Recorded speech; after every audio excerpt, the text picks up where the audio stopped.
Hello class, আজকে আমাদের এক্সেলের তৃতীয় ক্লাসে আজকে আমরা শিখব পার্সেন্টেজ কিভাবে বের করতে হয়।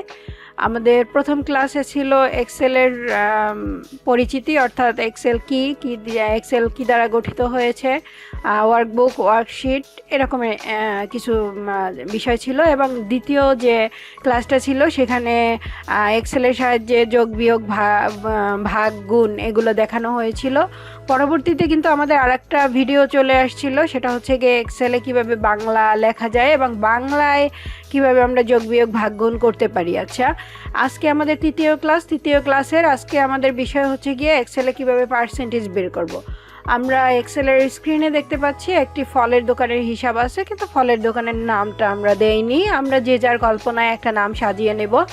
এখানে দেখতে পাচ্ছি ম্যাঙ্গো, অরেঞ্জ, অ্যাপেল, লেমন এবং ব্যানানা, এই 5টি প্রোডাক্ট আছে। এই 5টি প্রোডাক্টের কিছু অর্ডার নেওয়া আছে এবং এটা কিন্তু সংখ্যায় হিসাব আছে, কেজিতে কিন্তু এটার হিসাব নাই এবং ডেলিভার করা হয়েছে। তাহলে দেখতে পাচ্ছি যে ম্যাঙ্গো যেটা আছে প্রথমে, এটার অর্ডার নেওয়া হয়েছিল 30টা এবং ডেলিভার করা হয়েছে 28টা।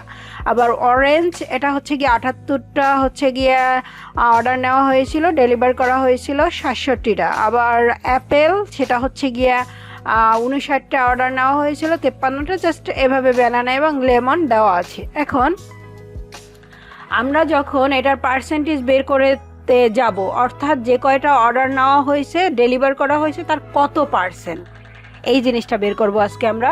মানে একটু পার্সেন্টেজটাকে ভিন্ন রূপে বের করব। এই রকমের যে এই জিনিসটা কিন্তু আমরা সাধারণত আমাদের বাসার সবজি থেকেও হিসাবটা করতে পারি, যে আমার কয়টা দরকার ছিল, কয়টা কিনে আনা হয়েছে, বিষয়টা কিন্তু এরকমেরও হতে পারে। আচ্ছা, যদি আমরা এই ক্যালকুলেশনটা করতে যাই তাহলে ছোট্ট একটা ট্রিক্স অবলম্বন করব। এখানে দেখি নাম্বার, এই যে হোমের রিবনে যে জেনারেল আছে কথাটা, নাম্বার গ্রুপের ভিতরে এই যে এখানে উপরে ডিফল্টভাবে জেনারেল লেখা থাকে। আমরা জাস্ট এই জেনারেল লেখাটাকে চেঞ্জ করে এখান থেকে পার্সেন্টেজ ধরাই দিব, যদি আমরা রিবন থেকে এই কাজটা করতে চাই তাহলে। আর আদারওয়াইজ আমরা পার্সেন্টেজ চিহ্নটা দিয়ে দিলেও হবে। এখন যদি আমরা টাইপ করি ফর্মুলা শুরু করার জন্য, ইকুয়াল, আগে ডেলিভার জিনিসটাকে নিতে হবে, ডেলিভারের সেল ভাগ অর্ডারের সেল।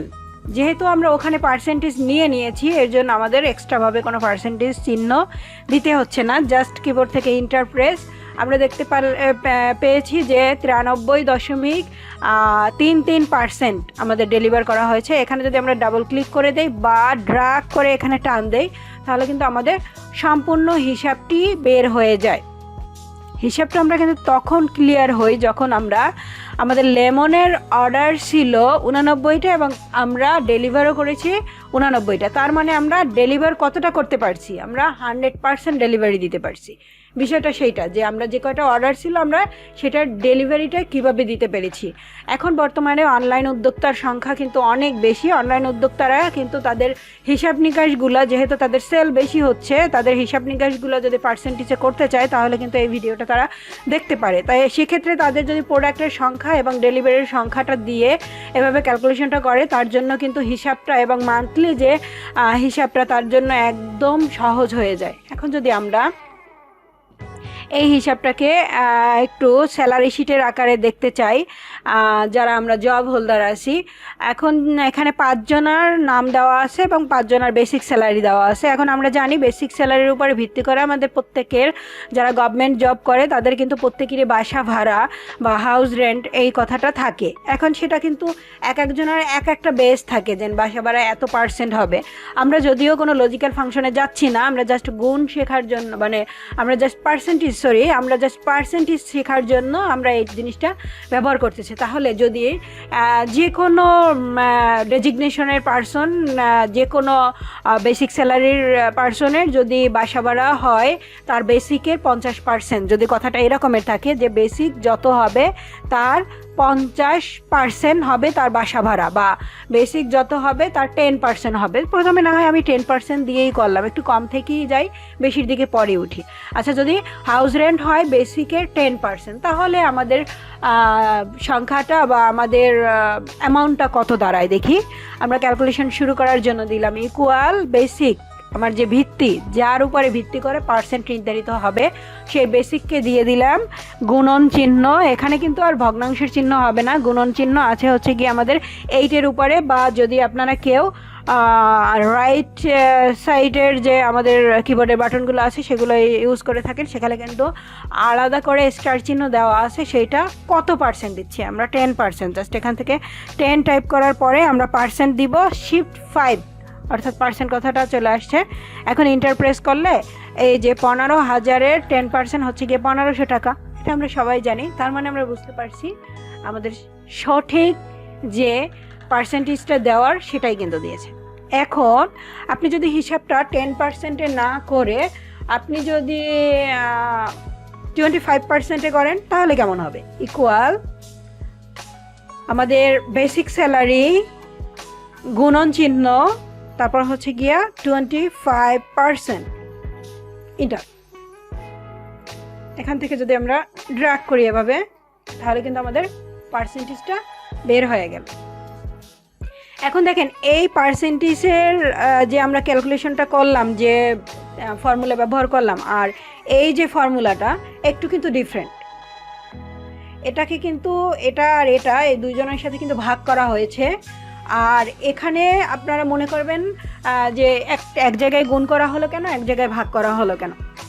এইখানে দেখেন স্পেসিফিকভাবে যে হাজরেন্ট আমরা নির্ণয় করলাম, স্পেসিফিকভাবে কত পার্সেন্ট বের করতে হবে সেটা কিন্তু বলা আছে। আর এখানে কিন্তু ডেলিভার এবং অর্ডার এই দুইটার উপরে ভিত্তি করে আমরা কত পার্সেন্ট ডেলিভার করতে পেরেছি সেটার হিসাব। এ কারণেই কিন্তু ওখানে ভগ্নাংশের চিহ্নটা ব্যবহার করা হয়েছে।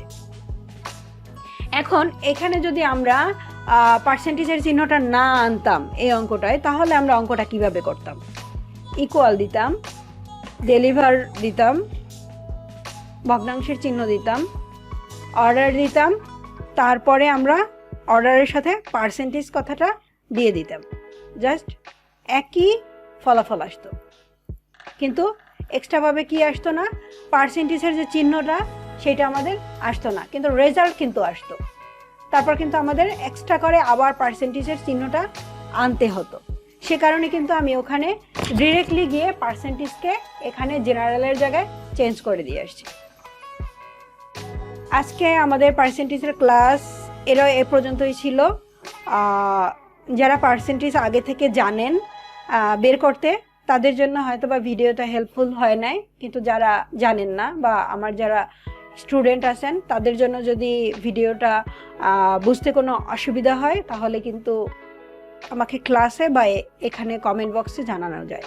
তাহলে কিন্তু আমি কোন জায়গায় বুঝতে পারি নাই এবং কী কারণে বুঝতে পারি নাই সেটা কিন্তু আমি আবার সেকেন্ড টাইম বুঝাই দিতে পারবো। Thank you.